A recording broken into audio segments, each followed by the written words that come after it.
Hi வணக்கம். நாங்கள் இன்றைக்கு சுவையான பால் கறி என்று வைப்போம். தேவையான பொருட்கள் குறிப்பிடப்பட்டுள்ளது. முதலில் முருங்கங்காயை எடுத்து பச்சை மிளகாய் போட்டு அவிய வைப்போம். முருங்கங்காய் அவிய நேரு செல்லுமன்றபடியாக முதல்ல முருங்கங்காயை போட்டு அவிய வைப்போம். முருங்கங்காய் அரைப்பதம் அவிஞ்சு வந்தோடனே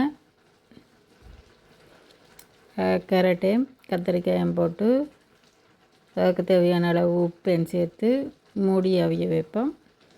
கத்திரிக்காயை திறந்து அவிய வைக்கலாது. திறந்து அவிய வச்சா கத்திரிக்காய் கருத்து வந்துடும். அதால் கத்திரிக்காய் போட்டு இப்போயும் மூடித்தான் அவிய வைக்கணும்.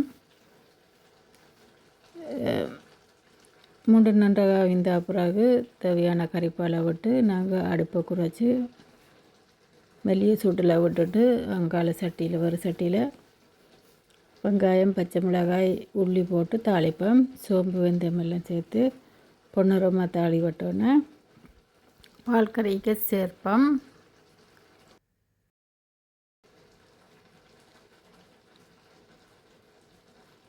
இதை எடுத்து பால் கறிக்கு போட்டு கொதிக்க வைப்போம்.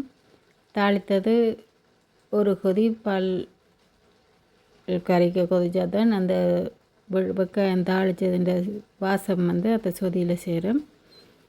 அதுக்கு பிறகு கருவேப்பிலையை பிச்சு போட்டு நாங்கள் கறியை இறக்கலாம். இந்த பால் கறி நல்ல சுவையாக இருக்கும். நாங்கள் செய்து பார்த்து எப்படி இருந்தாண்டு சொல்லுங்கள்.